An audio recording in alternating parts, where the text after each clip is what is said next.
So next segment, boom, just no segue. We're just gonna go. It's the end of the year, so everyone's doing top 10 lists. We usually do top 5 lists, but because there's 4 of us, and it's already gonna take an hour to get through one topic.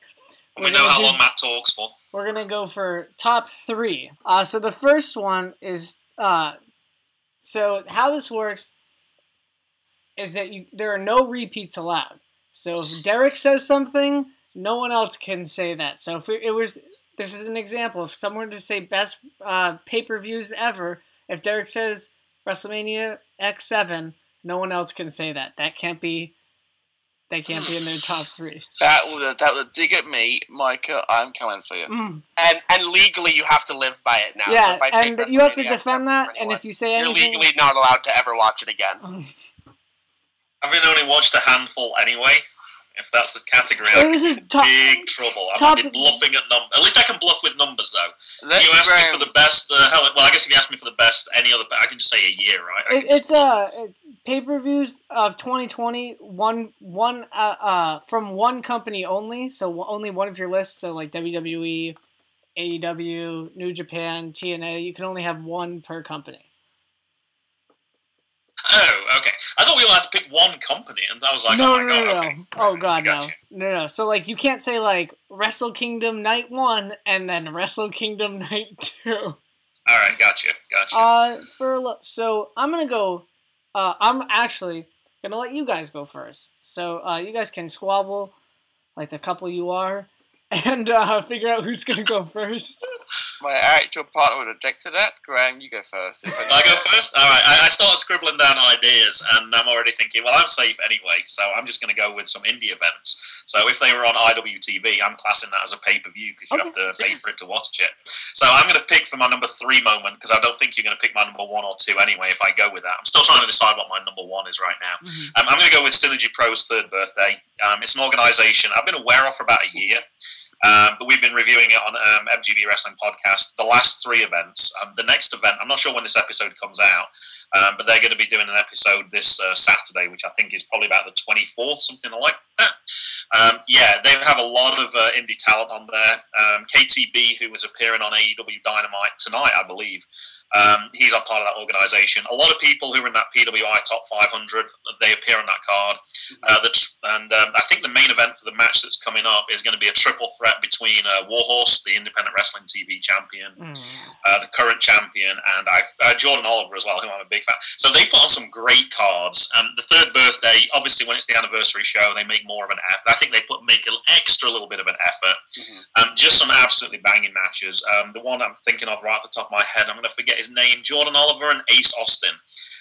One from MLW, one from Impact, and those guys go. Jordan Oliver's probably put on, I think, about 20, 30 pounds, I think they said, since COVID. To muscle, basically big up. And yeah, you watch his old matches now, and it's like, oh my gosh, yeah, he was really skinny. Yeah, there was top to bottom. There was so many matches we wanted to see. The new shorter MGB format, we could only pick 3 matches to review rather than reviewing the whole card, because I don't have that amount of time anymore. So difficult to pick just 3. There wasn't a weak match from top to bottom. Their shows are great value for money. They're almost 4 hours long on Fight TV, normally about $10 as well, so pretty reasonable. We've been splitting it up over 2 nights. They go on a little too long for me. I don't have that attention span. So normally we'll watch like an hour 45. They'll go to intermission, and then we'll skip that intermission, and then we'll pick it up the next day. But yeah, Synergy's 3rd birthday.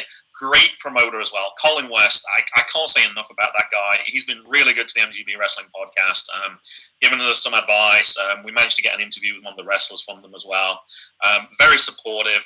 Like, he's not just retweeted us, he's actually said, hey, this is a really fun podcast, guys, go check it out. Like, he really puts his neck on the line for the fans, and I think the fans really appreciate that. So Synergy Pro Wrestle 3rd birthday is my 3rd choice. Sorry, Matt, I know you were going to go with that as well.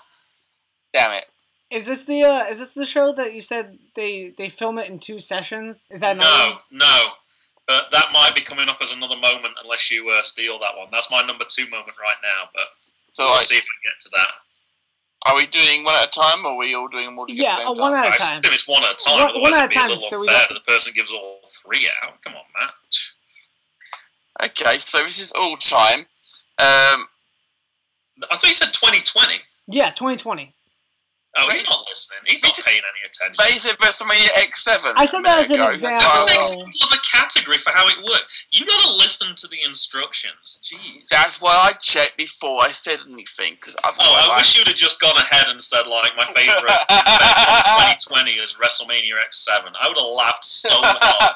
That would have been on your Christmas cracker list. That would have been on every episode of Good Cop, Bad Cop till the end of the year as a soundbite. And yet. He's got to think. You should go to the next person. He has no idea. All his events are from 2002 or something. You should move on to Derek and then come back to him while he's got a chance to compose. I can't get a word in right now. Yeah, he just said his answer. Now you're not listening. My pick is the 2020 Royal Rumble. Solid. If for nothing else, that epic. Oh, I thought you were going to stop after that and not give a reason. I thought you were going to give your shortest answer ever. I was loving that for a minute, but you had that dramatic pause and then you felt the need to keep talking. That would have been brilliant. But go on, sorry, Matt, continue, please. Mom and Dad, not in front of Derek. So it's my turn. So my number 3 pay-per-view of 2020 is Talkin' Shop-A-Mania. Because I love the absolutely silly, and that pay-per-view is absolutely silly. It was hilarious. I enjoyed it. I've watched it several times. It's fantastic. So my number 3 is Wrestle Kingdom Night 1. Holy crap. Kota Ibushi versus Kazuchika Okada should say it all for me. Kota Ibushi, I say to Derek, is the second greatest wrestler in the world. He's so good. He's just so good at everything he does. We don't even speak the same language, and yet I understand his character exactly. I understand his motivations exactly. That's how good he was. Imagine if I spoke Japanese. But that show, I mean, both Wrestle Kingdom. I mean, splitting that into 2 nights is like pre-COVID too. That's like a revolutionary kind of idea. Having your super card being 2 nights so it's more digestible. Because I couldn't imagine Liger's first retirement match. I thought that was going to be the one that he won. He didn't. He lost both of them. Understandably. But former NXT superstar, Jushin Thunder Liger, I should say. Former person who's had a match on NXT. And future WWE Hall of Famer. Yeah. I think he is a Hall of Famer. It's 2020 is almost over. He got inducted in 2020. It's still to be done. The Hall of Fame hasn't happened yet. Everything's a mess. Can't praise JBL too much yet. Thank God for that. Alright, am I on number 2 then? Number 2 for Graham. Now, I think this is surprising. While you guys have been talking, I've been trying to rack my brains.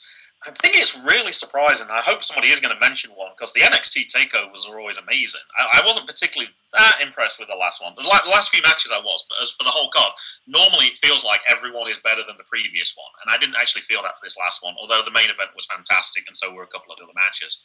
I can't think of one that particularly stands out, so I'm going to have to avoid that. So I'm going to play safe, and I'm going to pick something also that went over 2 days this year as well. I'm going to pick the obvious one. I'm going to go with WrestleMania 36. Now, although we were at WrestleMania 35, Matt, I wasn't expecting this to be very good, particularly because of the format. And I don't know if it's because I watched it with the boys. This is my first experience of watching a big WrestleMania with both of my sons. So my 6-year-old, this was his first WrestleMania. And it might be when you went for him. If you can remember your first WrestleMania, it was a little easier for me. I didn't watch my first WrestleMania until I was in my 40s. So I definitely remember it. But that excitement, I remember watching wrestling at a young age. And everything is like, whoa, and it's big. And yet, no, it wasn't in the arena. But it was still a big event to him. And watching it through his eyes, the cinematic matches were fantastic. I know we disagree, Matt, on what the best cinematic match was. I actually loved the John Cena. I thought that was fantastic. I really did enjoy that one. Nothing against AJ Styles and The Undertaker, which I still enjoyed. I'm going to pick that one because I think it was something I had very, very low expectations for. Whereas actually watching it with the boys, it was something that was fun. And then that second night, hey, can we watch the second night? Of course we can watch that. So I'm going to pick that one, mainly because it was better than I thought it was going to be. And also, I haven't seen any Impact pay-per-views this year, so I'll be struggling to pick one of those probably. And I don't think I've seen any of the AEW pay-per-views either, so I'm going to have to pick it. I'm going to have to play safe on that one. See, I'm struggling a little bit because I haven't seen a lot of stuff this year that hadn't been WWE because everyone's been shut down. and I don't like watching AEW because Cody Rhodes is part of it. But that's another story. I will. Oh man. That's such a petty reason. Oh. I will say that All Out wasn't too bad. Oh, not Cody, but he's the best wrestler in the world. Yeah. Ooh.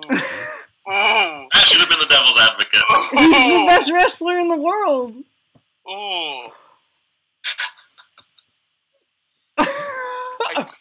I was going to make an action, but I realised this is actually being on camera, so I can't actually make that image. We can cut this out. Who cares? How much are you doing that, seriously? Cody, come on, dude. Are you serious right now? Brody Lee's best match probably since that Shield Elimination Chamber was with Cody. That's one. That's saying a great deal, mate. I'm just saying. People Cody say that Rhodes is a mid-card wrestler at best. He is where he is with his last name, and that is the only reason. I disagree because Dustin Rhodes is not treated in the same regards. And he has the same father, he has the same lineage, he's older, he would have been pushed better. I think Goldust is one of the best of all time. I'm not saying... No one else could have made that gimmick work. Yes. Goldust also was part of the Golden Truth. It was a very bad time for wrestling in general at the time. Right. And Goldust still made it work. And John Cena was in a tag team with Bull Buchanan. I think that Cody... I mean, I agree to disagree, but Cody Rhodes... There's a reason that he is on that dumb America's Got Talent ripoff with Snoop Dogg and not Kenny Omega. Oh, you mean The Big Show? I have no idea what it's called. It's on TNT on like Thursdays at 10. Who cares? If you're wanting me to give an answer though, as to my I can't give an AEW because I haven't seen them. So I need to give a WWE one. In Your House from NXT was very good this year. Okay. The women's main event. The women's main event was phenomenal. Absolutely phenomenal. I'll clearly say that those little commercials in between, like how they used to do it back in the 90s, those were very funny, and that very funny.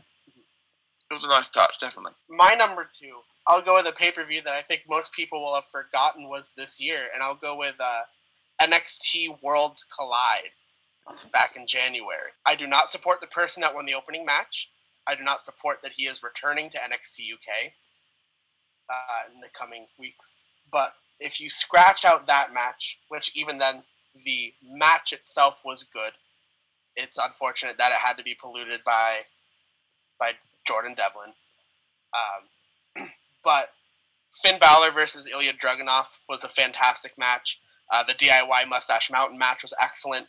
The 8-man main event was amazing. The women's match was fantastic. It was just a great show all around, and it felt like a big event because it was worlds colliding. You know, it's really bad. I've forgotten about that completely. That shows you how long this year has felt with COVID, because I did not think that was 2020.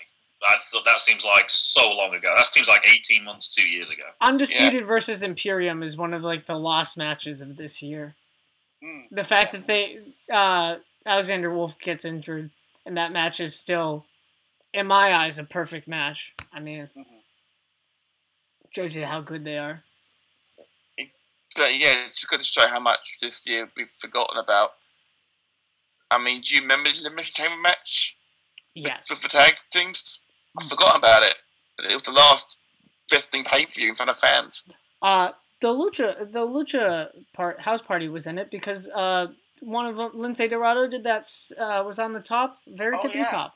Yeah, but you completely forget about it though. In general, you forget about the event happening. Yeah. So when I think of Elimination Chamber, the only thing I could think of is Shayna Baszler. Yeah. That was pretty impressive. Yeah. Didn't win still, but Derek. What? It's not you. I just went. I said Worlds Collide. It's me. Know? Shows you how much I'm paying attention. Now you're not listening. I'm just gonna go for the easy one right now and say Revolution. Moxley versus Jericho. You can say what you want, that it's two WWE guys, but they were the two biggest stars in the company. Young Bucks versus Hangman and Kenny has some of my favorite spots of the year. The Chicken Wing, the Golden Lovers, which now they're the BTE knee. Unfortunately, like a lot of AEW product, the women's match kind of was underwhelming. Oh, that tag team match was so good. Maybe 6 stars probably wasn't 6 stars, but Dave Moron, as Matt calls him. That's me being polite. I can't say. I was going to say, I've heard you call him far worse things than that. Matt, what's your number 1? Didn't Graham go first for number 1? Graham, what's your number 1? I think we're just changing the order, aren't we? I think we're just making us rules up as we go along. Yeah, go ahead, Matt. Dominion. You're not thinking what I picked anyway, unless you're being very spiteful. Dominion. Mic drop.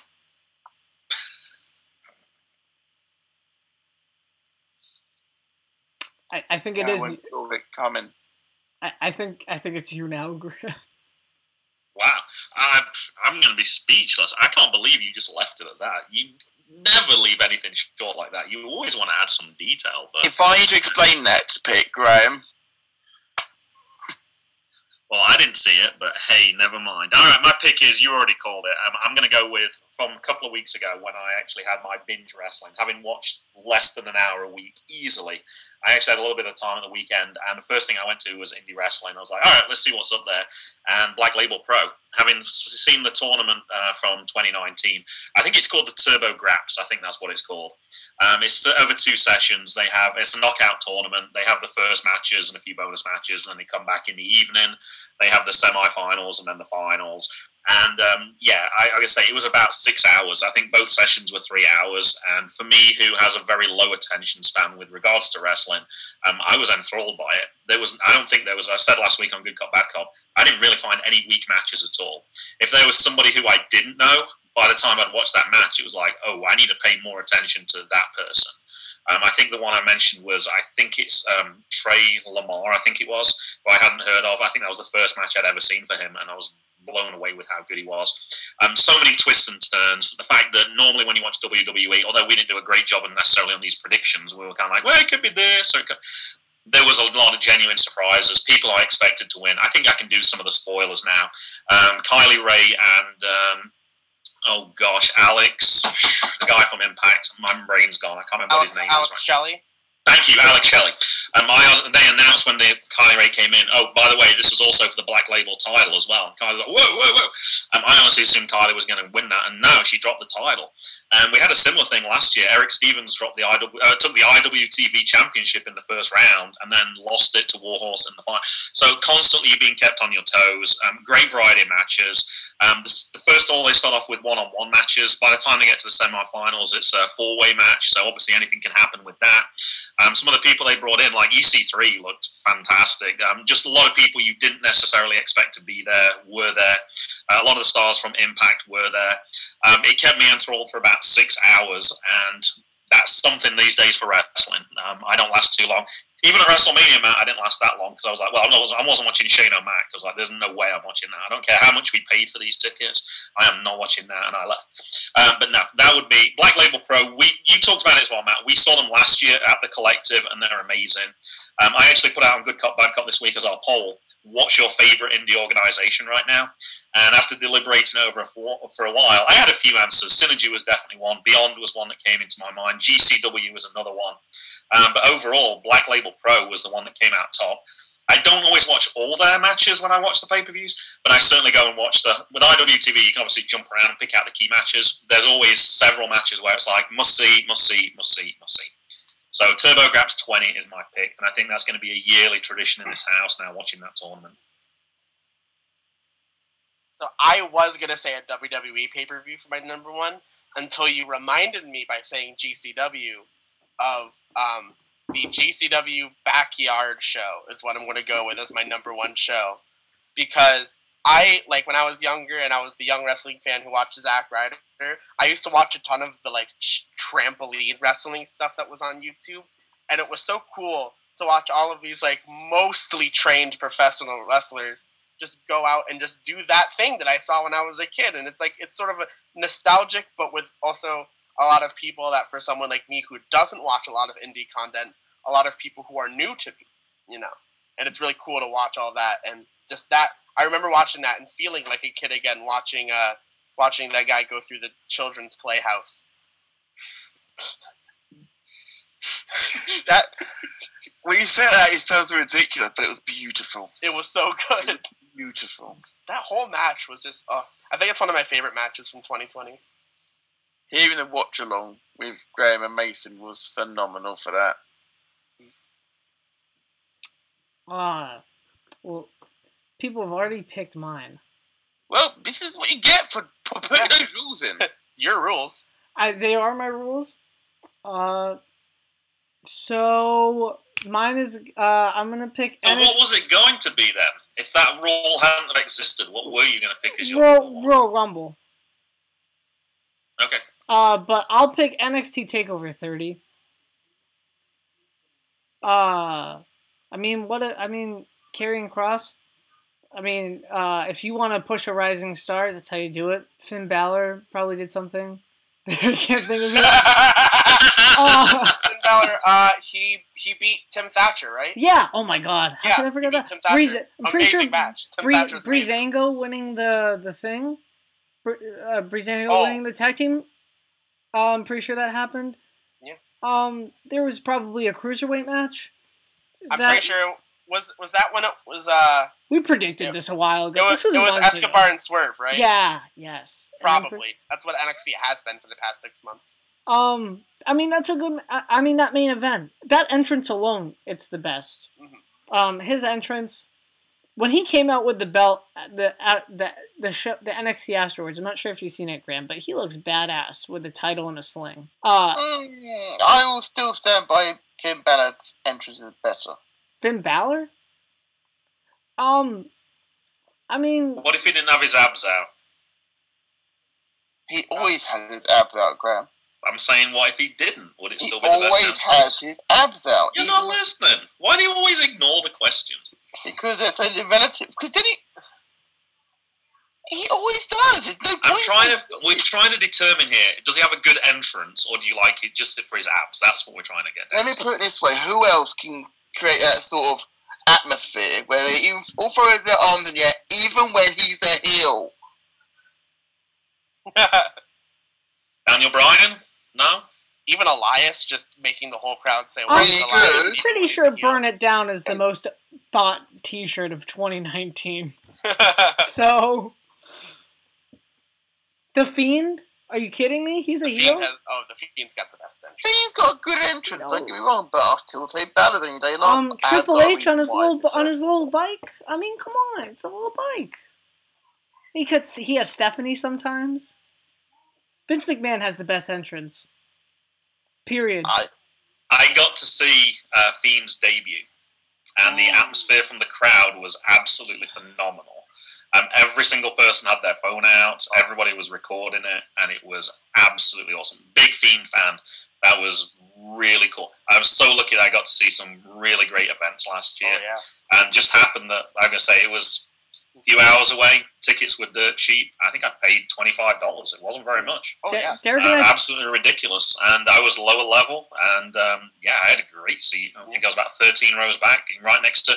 They always put limited sight, because you can't see everything on the entrance, but you can see them walk down. To me, it's the best place.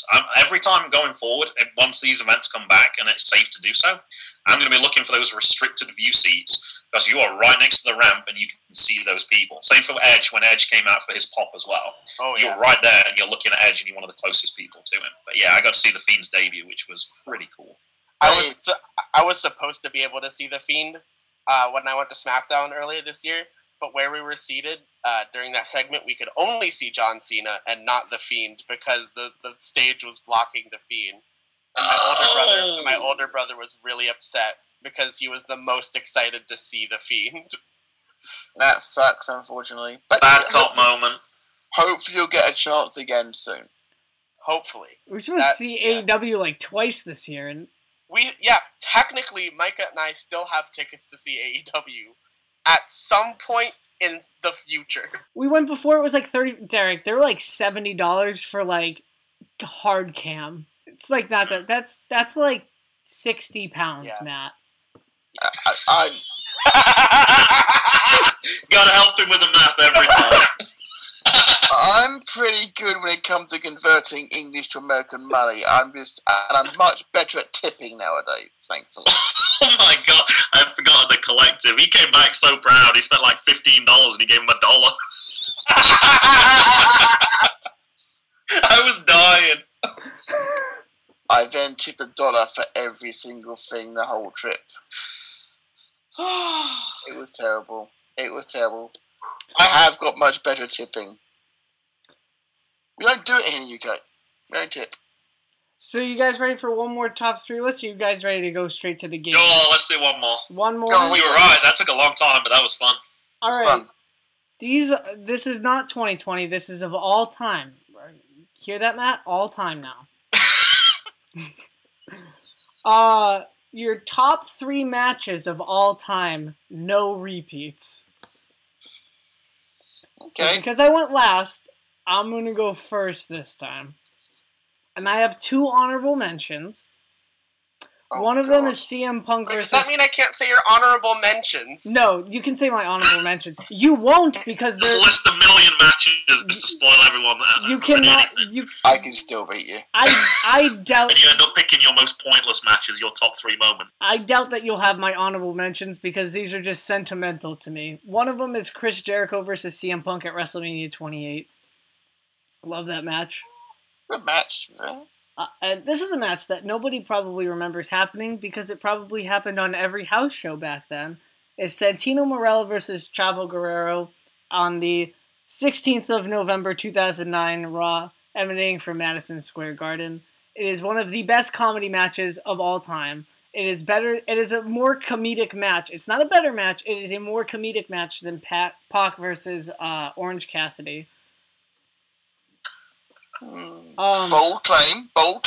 Santino Marella does the face version of the thing you were talking about earlier. He has all the New York sports teams jerseys on, and he keeps ripping them off, and there are more and more. And then at one point, it's like the rival team. It's like the Phillies or something, because they were facing each other in the World Series. And then he's just like, oh no, wrong one. He pulls it off. It's the Yankees. And he does the spot where Chavo Guerrero is going for this frog splash, and he rolls away to the other side. It's so funny. And then it's like a quick roll-up win. It's like a 3-minute match. It's so funny. If it's entertaining, they've done the job right. Yeah. So my number 3 pick, though, is Cody Rhodes versus Nick Aldis in the 2 out of 3 falls from the NWA 70th anniversary show. This is better than their All-In match. You okay with that, Matt? I think he wants to do another motion to me. But this is your picks. When Jim Cornette doesn't say a bad thing about it, you know that it's universally a good match. Apparently internationally it's not a good match, but universally it is a solid match. This is before All Elite Wrestling is even... There's like rumblings around it. It's like the month or 2 after All In.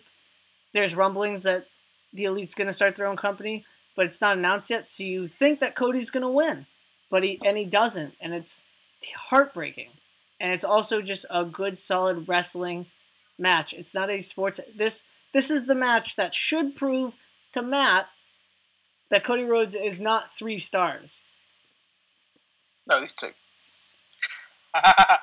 So, the Derek, what is your pick? Yes. So, I'm writing down a list because I have a lot of matches that I really, really enjoy, and also that a lot of people don't think about a lot, but then remember them and then remember that they were pretty good. So my number 3 is going to be The Miz versus John Morrison on the first Raw of 2011 in that Falls Count Anywhere match. Ooh. Because I remember that match, and I remember just loving that match and remember how good that match is, and I've gone back and watched it, and it keeps up for me today as a classic underrated TV match. Memory serves, and correct me if I'm wrong here, that was John Morrison's last match before he came back this year, wasn't it? That was... At WWE. You know, I actually have no idea. I don't remember. It's one of the last ones. It was towards the end of his WWE tenure. It was the last one because Lorne Artison fired him in kayfabe. Mm-hmm. Yeah. Good call. Good pick. Good batch. Graham?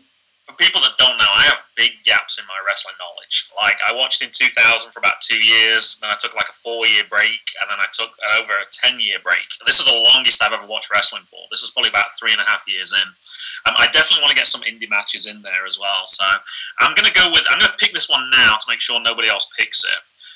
But there is a possibility you're going to say that there's a better match featuring HBK anyway. But I'm going to go with HBK versus Flair, just for the storytelling aspect of it, particularly at the end. The finish for that match, it's emotional. It's that one that gets that reaction. And I know we've seen questions on Twitter like, what match would you show to somebody if you wanted to get them into wrestling? And I think you could quickly explain what the storyline is. You can see the differences between the characters in terms of the ages. But I'm sorry, I love you. It does, even as I'm speaking right now, it gets to you. So I'm going to pick that one, even though it's probably not even the best HBK WrestleMania match. That's my number 3 pick. He lost more than he won. How old he is to WrestleMania, but solid pick, Graham. Absolutely solid pick. It's the best WrestleMania. I've got some honorable mentions, which I'm going to... if Mikey can do it, I can. I'm being quick. Okay, the reason why I honorable mentions is because it makes you remember how lucky you are. Okay, one is the Elimination Chamber match from ECW, December to December. Remember how lucky we are. We don't have that pile of crap anymore.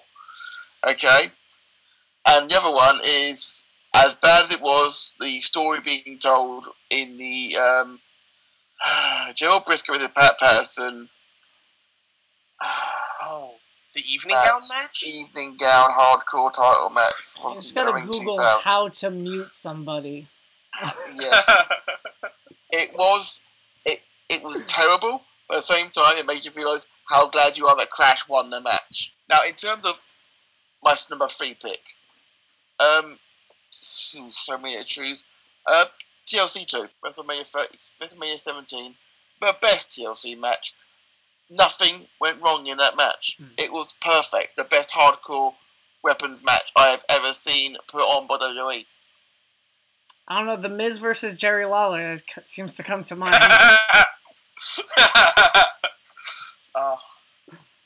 Not one thing went wrong, and it had the first ever appearance by a female in the TLC match as well, which was Lita, of course. And my God, could she throw a steel chair? She took Spike Dudley's head off with that thing.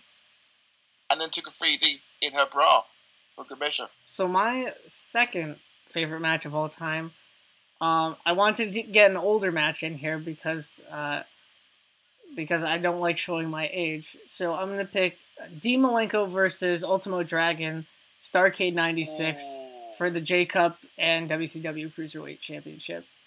Starrcade 96 is a pay-per-view that I just happened to watch because I was like, I need to watch some WCW because that's the gap in my knowledge, basically, of old wrestling. Like, I obviously can tell you, like, highlights, but I couldn't tell you other stuff, so I watched that. I'm in the middle of watching Halloween Havoc 95 because I'm a good cop and a bad cop as one person.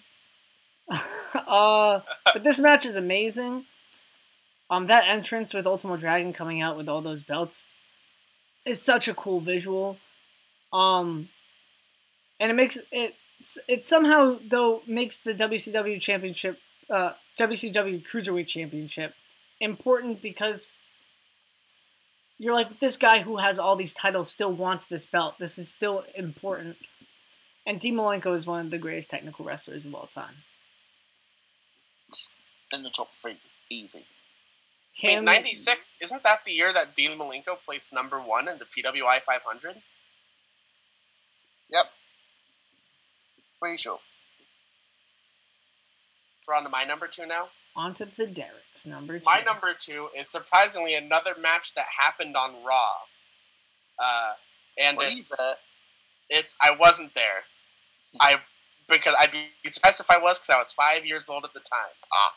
It was Shawn Michaels versus Shelton Benjamin in the Gold Rush tournament. Oh, what a match! What a match! One of the most memorable finishes from a Raw match. One of the best super kicks that Shawn Michaels has ever thrown out. 15 years ago. That's 15 years ago. And just a really good match in general. Yeah, I've never seen anyone eat the boot quite that sweetly or willingly as Shelton Benjamin did that night. Phenomenal. It's crazy that both of them are still working for WWE in some capacity. And it's been 15 years. It's great that one of them is still wrestling for WWE full time. He does a good job as well, to be fair. And hasn't lost a step, really. No. Safe pair of hands. Safe pair of hands in the ring, definitely. Graham, I believe, is your number 2. Oh, I thought it was you, Matt. I'm sorry. Is it me? Okay. Oh, well, since I didn't do my honorable mentions earlier, I'm going to fit them in now then. One of them probably should be. I'm going to be honest, I was at this match. This is my first WWE pay-per-view, but I don't strictly remember the match particularly. I remember the whole event being really cool, but 20 years on, I just don't remember the specific match. So when you mentioned earlier, Matt, I was like, oh, we might actually pick this one. The SummerSlam 2000 and the Hardy Boys. That was one that I know I've seen it afterwards since, but I don't strictly. That whole event, I was totally into WWE at that time. Moving from England to the States, going to see Greensboro, getting the T-shirt. The Rock finally returns to Greensboro. Just that whole event was fantastic. But I know that certainly could have been a candidate. I certainly want to get some indie events on here, but I think I'm struggling to do it. The last Nova Pro event, Tim Donst versus John Kerman, was a great comedy match. I haven't picked Orange Cassidy, but I do like my comedy matches. That was a candidate. Matt, I'm kind of struggling here. I really should pick something that we saw at WrestleMania, because obviously that was so significant. I'm trying to pick a single match from Black Label Pro, and I'm struggling because there were so many memorable ones. I had the Swamp Monster Battle Royale as certainly a candidate. There was certainly the best. I think 7 out of 13 falls was a candidate. The 1 minute. There's just so many different ones. Nick Gage in a Christmas tree match in April. There's none of that's a Black Label, but. Oh, that was probably a different one. I can remember them. I couldn't pick a single one out, so I'm actually going to pick as my second one. I'm going to pick a match you won't be familiar with at all unless you're really into IWTV. This is from a new organization in DC. They've only had 2 events right now. The third one was recorded during COVID, and they haven't released it yet. It's Fight with a 1 instead of an I. Trish Adora versus Darius Lockhart. Now, it's a really small arena. It looks kind of like a fire station, and they only have like 3 rows. And it's really packed in, and you are super close to the action. So I thought it was important to pick something that was intergender as well. They had a tournament as well throughout the day. Everyone faced matches, several matches, quarters, semis, and then the final. And in the final, there was twists and turns as well. I have never seen a reaction like that. And this is even after being at WrestleMania, for Trish Adora winning the title from Darius Lockhart.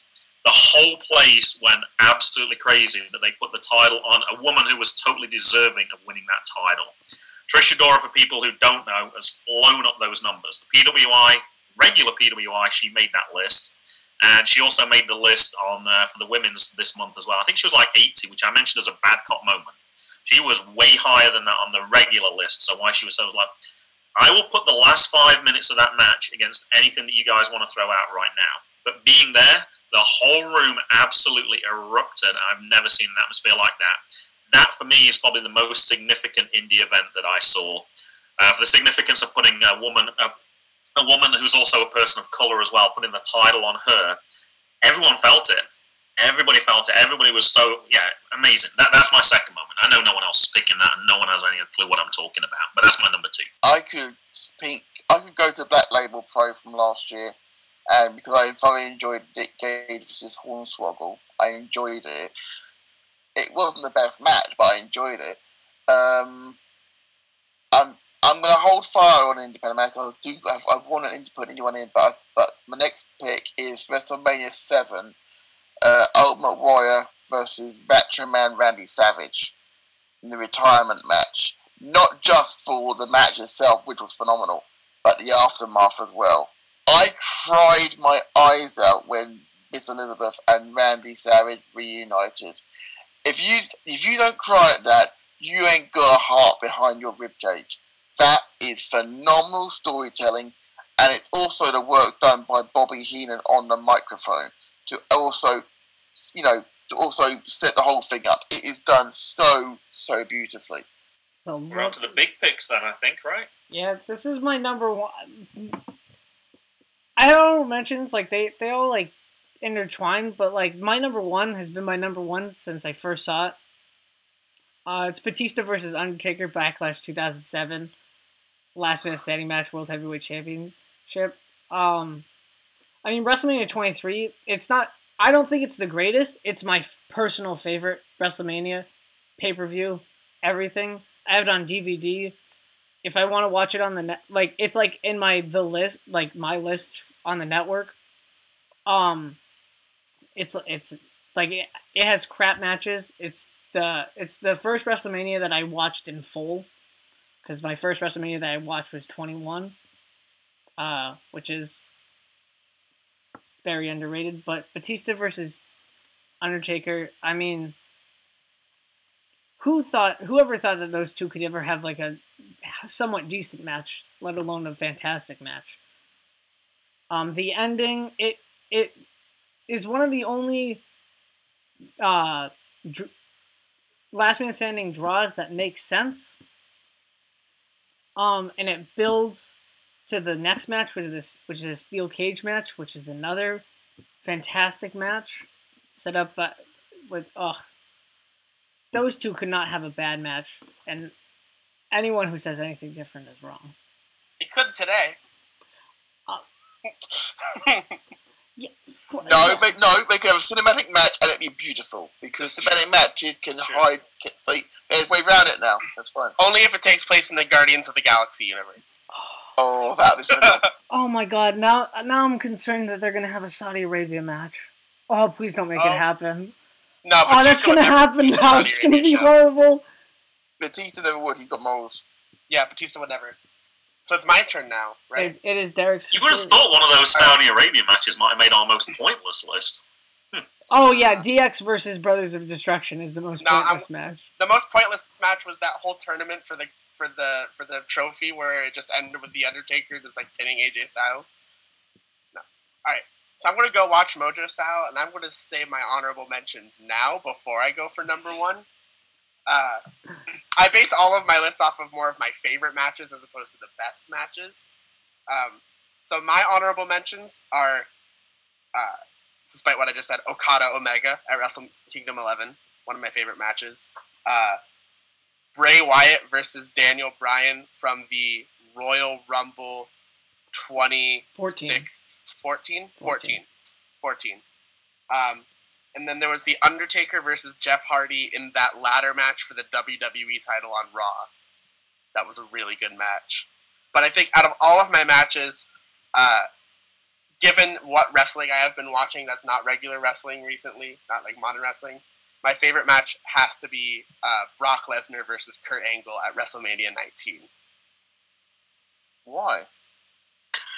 Because it's a phenomenal match. It's not even the best match on that card. I think it's the best match of that card. Absolutely.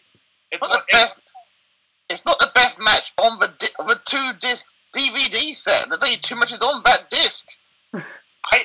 I think, okay, so I have a weird taste in wrestling already. Yes. I like when big people do the thing where they beat up not as big people a lot. I was a big mark for Braun Strowman when he was still, actually Braun Strowman and not just a dude walking around. Braun Strowman versus Nicholas. Brock Lesnar was in 2003 was that, but also really good at just wrestling. And Kurt Angle also is just really good at wrestling. And the only bad spot of that match was the one that almost killed Brock Lesnar, but then he came back like 2 weeks later and fought Matt Hardy on SmackDown. Yeah, but he ended up almost killing Kurt Angle because Kurt Angle had to have experimental neck surgery so he could still compete. This is true, but also that was because Kurt Angle ignored his neck for like 3 months. or more than 3 months, for like years. It's But I significant. think And it's your choice, obviously, so. that match, more than anything, is a match that drew me in, that had me captivated. See, even Zoom doesn't agree with him. Oh boy, it's gonna. I would personally have gone for a SummerSlam 2003 one between the two of them, but... Alright. Derek, you cut out for a huge chunk of that. I know. It wasn't a big... If I had to choose any other match to choose between those two, it'd probably be the Iron Man match on SmackDown. That was great storytelling in that match. That was a good match. But I want to stick with my guns and say the WrestleMania 19 Brock Lesnar Kurt Angle. It's your pick, so... My number one is the first thing that I wrote down, and I had no doubt about this, and I've said this on multiple podcasts, and I'm going to stick with it.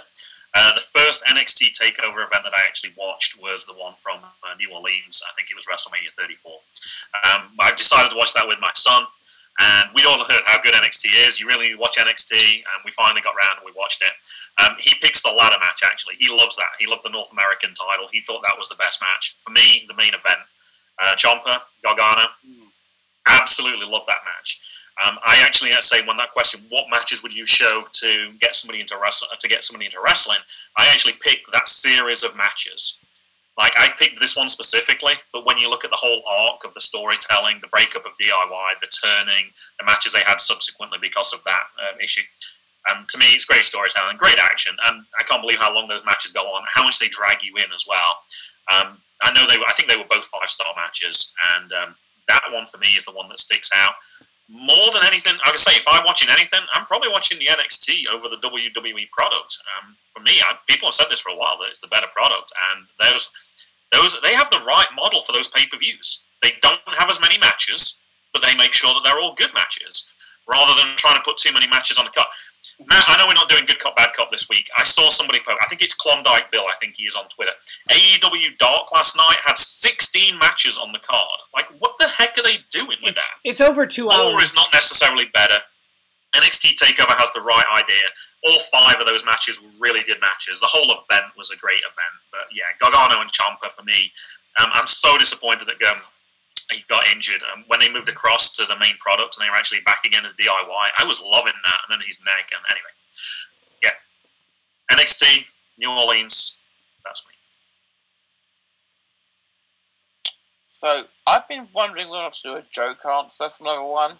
And I was going to until somebody mentioned Saudi Arabia. I was going to pick Goldberg versus Undertaker. And then you mentioned, I was like, I can't do that now. I got to give a serious answer. Because there's so many different things I could say for a joke answer. I could say Kelly versus Alicia Fox, but Graham and I'm lying. What about Melina versus Alicia Fox at SummerSlam? I have beef with Alicia Fox in general. I'm surprised she hasn't blocked me. I want to give a shout out to every match on GCW's presents Orange Cat doing something or whatever. Mainly because we were there for it and it was insane. I also want to... 6.5 hours later. I want to give honorable mention to the New Day's Gauntlet match because of how much emotion that match triggered in me. I cried when Kofi got to go to Mania. Mainly because I knew that 2 weeks later I was going to be at Mania, seeing it. Best match I've ever seen, though, because it drew me in with the Hardcore Battle Royal at WrestleMania 2000. The first time I saw a hardcore title match, and it was phenomenal. 11 title changes in 15 minutes. And Pete Gas got busted open by a box fan. Fantastic. You saw Viscera get pinned by Funaki. Never would you ever imagine seeing that. It was just great. It was just lunacy. And then they botched the finish as well. It was fantastic in general. Everything that was wrong with WWE at that point, and then, well, not wrong, they were kicking WWE's ass, they was in that match. And of course, a year later, they had another great hardcore title match at WrestleMania 17 between Raven, Kane, and Big Show, which almost pulled the plug as well, because they almost, the golf cart actually almost pulled the plug out, which would have been funny. Did anyone else notice that Matt did 2 lots of honourable mentions? Like, he did some honourable mentions earlier, before he gave us the one thing, he had another lot of honourable mentions. Anyone else notice that? I think it just likes wrestling. Graham, I could do more, but I've got work at some point. It was a top 3 because of you. If it would have been anybody else, it would have been a top 5 as normal. You missed that. Alright, so Okay. we're at the closing bit of our show. We like to do a few games sometimes. So up now is the Price is Wack 18.5, because this isn't. We have our game show, Devoid Entertainment, as of recording this Friday. It really depends when I decide to edit this. I could edit this right after this or at 4 in the morning in like 2 weeks. It really depends. So how it works, Price is Right rules, I found some weird, all of these are wrestling related. I found some weird things on the internet, specifically eBay. This is all eBay. This is also all in American dollars, so if you want to get your conversion calculator out now, Matt, you can. How was sweaty socks on last week's episode a wrestling item? Did I miss something? Oh, or is this just special rules for us? Yeah, no, these are just wrestling. No, they weren't. They were just random socks. Yeah, they were just random socks. Yeah, they we just pick random, like they have no correlation with each other normally. Okay. All right, fair enough. But all right, so I'm gonna send you these pictures in the group chat. And so you might want to get your phone. I'm gonna flash them up for the audience because I have that capability. This first one, WWE Kids Magazine, September-October 2008, Triple H cover issue, Children, WWF Raw. Now, when I first saw this, I thought it was Sheamus, and you'll see why. Oh yes. Well, it's because that's Sheamus. Yeah, that's also... I have no idea. Apparently, that's Triple H in 2008. I don't believe it. I still am convinced that that's Sheamus. But why would the internet lie to me? The internet has never lied to anybody before. I mean, he needed to be that fit to fight Kozlov. So, how it works here, it's... Are we including shipping in this, or is it just the current bid? it's just current bid. Price is Right rules, so closest 2 without going over, but if everyone goes over, the closest 2 gets half a point.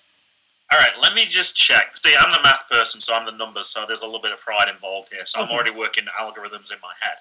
Has the item already finished then? Or is it still going on? It was still going on when I looked it up. See, people don't bid until late though, because so we got to figure out bidding strategy here as well.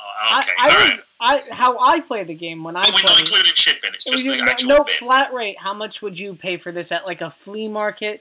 How much would I pay? Well, that's a very different. Well, how much do you think it would be priced at like a flea market or a garage sale? All right, I'm not sure what they have in England. All right, who's going first? Yeah, we'll have you one of you two go first. Graham, let's have you go first. You're our guest. All right, I'm gonna go with what year was it? I'm trying to see. September-October 2008. Okay, I'm gonna go with $3.75. $3.75. Matt. Okay, conditions not so good. A bit bent in the corner. It is used. Somebody has read this. Yes. They got Red Sox on the front as well. You've suddenly got my interest now. We've been talking wrestling for a long time. There's baseball. And this price is $3.95, I think. So I'm going to go with... what did you say, Graham? I said $3.75. $3.38. You, to use the American asshole. I'm joking, of course. I generally think $3 exactly. $3 exactly. And the Derek. I have no idea how much of a collector's item magazines are. And I have no reason to believe someone would go out of their way to put this on eBay if they weren't going to try to sell it for a lot of money. So I'm going to go with $20 as a low ball bet. Yeah, actually, so. Well, no bids. Well, you can find WWE Kids Magazine September-October 2008 Triple H cover issue Children's WWF Raw for $5. So Graham will get the 3 points. Who's the pitcher? It says on here, because I'm a Red Sox fan, I can't, it's a little blurry. So it says Cena, Batista, and Edge step up to the plate. That's not Cena, Batista, or Edge, though, in that picture. It's John Cena because he's wearing... It's John Cena because he's wearing jorts. That's Cena? Hey, Cena. He's a Red Sox. That's very blurry, then. All right. He's a Boston boy, isn't he? I guess so, but... All right, then... That does not look like... Okay. You're not... I might put in a bid. It said it's $5? I might put in a bid because I want to find out about that Red Sox player. I used to get WWE Kids magazine because they used to be very cheap at CVS, Consumer Value Store. It's like Tesco, Matt. I know what Costco is. I watch Reddit. No, CVS is not Costco. All right, this one is a WCW versus NWO World Tour Nintendo 64 N64 factory sealed new first print fast rare. So you're asking someone who has a gaming podcast a gaming question. Okay, good. Oh. Okay. Oh, okay. Oof. I have literally no idea. I don't know what's in there at all, but I'm going to pick... from your reactions, it seems like it's something significant. I'm going to go with $250. $250. Matt? And I'm prepared to be a ridiculous amount away from the correct answer. I never owned an N64, but I do know that game in mint condition would be about $100. So $100? $100. And Derek? So, there's a couple things that are going into my decision. One, it's factory sealed. Two, it's a Nintendo 64 game, which factory sealed Nintendo 64 games go for crazy amounts. And it's a wrestling game, so that's going to up the value. So I'm going to go a cool $1,000. Well, I guess the math guy gets it because you can find WCW versus NWO World Tour Nintendo 64 N64 factory sealed new first print fast rare for $879.99. Wow. So I didn't win that one, but I was closer than everyone else. All right. Wow, that's crazy. Yeah, I mean it is new and an N64. Okay, confession time. I obviously missed part of this. I thought it was a console and a game. I didn't realize it was just a game. No, it is the console and the game. Oh my gosh. It's the console and the game, and it's new. It's like how you can get ridiculous. it's like the special one. It is the console and the game. Oh, it is? Like the game comes. That's what it says it is anyway. That's what it looked like when I saw the picture. But all right. I don't think that is. I think that is just a game. It is? Oh, that is just a game, but yeah. I misunderstood on the question, but I still went. There's a ripped off. There's like a attempted to be ripped off sticker on the front of the that shows this game used to cost a lot less than it's being sold for. I tried to look at that to see as well. I was like, you can't quite see it. So thank you guys for coming on. We're sorry that this was running long. It's been fun. Don't apologise. It's been great fun. I haven't had a good chat about wrestling. I talked with Matt last week, but I've been really starved of chatting. This has been so much fun today. This has been a blast. This was really fun. Plug away. Oh God! Don't let him plug all his podcasts, or else he'll go on for another hour. You can follow me at MGB Graham. I do the MGB Wrestling podcast with my son 12. We review indie events, mainly from IWTV right now. I'm not really appearing on Good Cop, Bad Cop right now. That's why we had our guests and you were there for this week's episode as we go in. You follow us at Good Bad Wrestle. We're on the Visionaries Wrestling Network. Oh, sorry, Visionaries Global Media. They changed their name. Whoops. You can find us on there and all good podcasting platforms and probably some bad ones as well. Go on, Matt.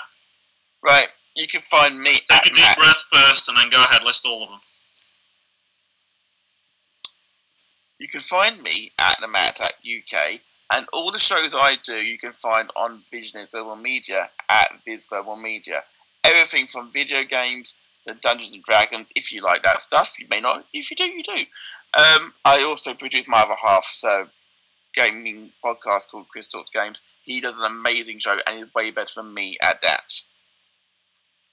You're not going to mention Interlag Gossip. You're not going to mention the Matter Chat. All of my shows are available through Visionary Global Media. It's the best place to go and find out all of it. Well, thank you, too, for being here. We're glad that we made this connection. We hope there's many more to come in the future. Oh, yeah. Absolutely. You guys are a blast to chat with. I want you guys back because I feel like I missed out. Matt already told me your episode was amazing, and I haven't heard it yet. He's told me I've got to wait until Friday to come out. So, yeah, this has been so much fun. We definitely want you back on so I can be part of that as well. Absolutely. Thank you in advance for doing a great episode, even though I haven't even heard it yet. I know I mock him a lot, but I actually trust his judgment on all things wrestling.